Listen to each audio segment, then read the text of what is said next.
Indian ഭരണഘടന പ്രാബല്യത്തിൽ വന്നത് ഏത് ദിവസമാണ്?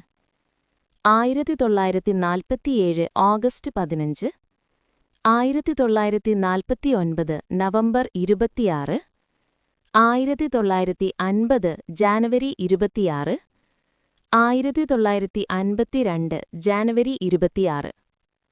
ഉത്തരം സി. 1950 ജാനുവരി 26. മൗലികാവകാശങ്ങൾ ഉൾക്കൊള്ളുന്ന ഇന്ത്യൻ ഭരണഘടനയിലെ ഭാഗം ഏതാണ്? എ. ഭാഗം 2, ബി. ഭാഗം 3, സി. ഭാഗം 4, ഡി. ഭാഗം 5. ഉത്തരം ബി. ഭാഗം 3. ഇന്ത്യൻ ഭരണഘടനയിലെ അടിയന്തരാവസ്ഥ സംബന്ധിച്ച വ്യവസ്ഥകൾ ഉൾക്കൊള്ളുന്ന ഭാഗം ഏതാണ്?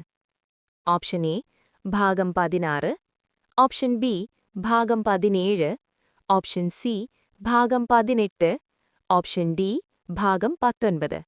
ഉത്തരം ഓപ്ഷൻ സി ഭാഗം 18.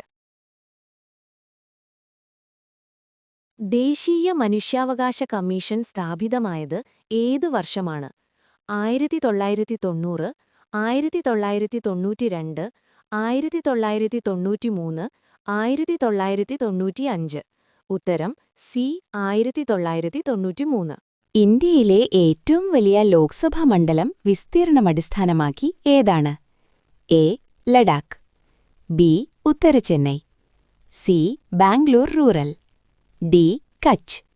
ഉത്തരം എ. ലഡാക്ക്. ഇന്ത്യൻ ഭരണഘടനയുടെ കരട് തയ്യാറാക്കിയ സമിതിയുടെ ചെയർമാൻ ആരായിരുന്നു? A. Jawaharlal Nehru, B. Doctor BR. Ambedkar, C. Rajendra Prasad, D. Sardar Patel. ഉത്തരം ബി. Doctor BR. അംബേദ്കർ.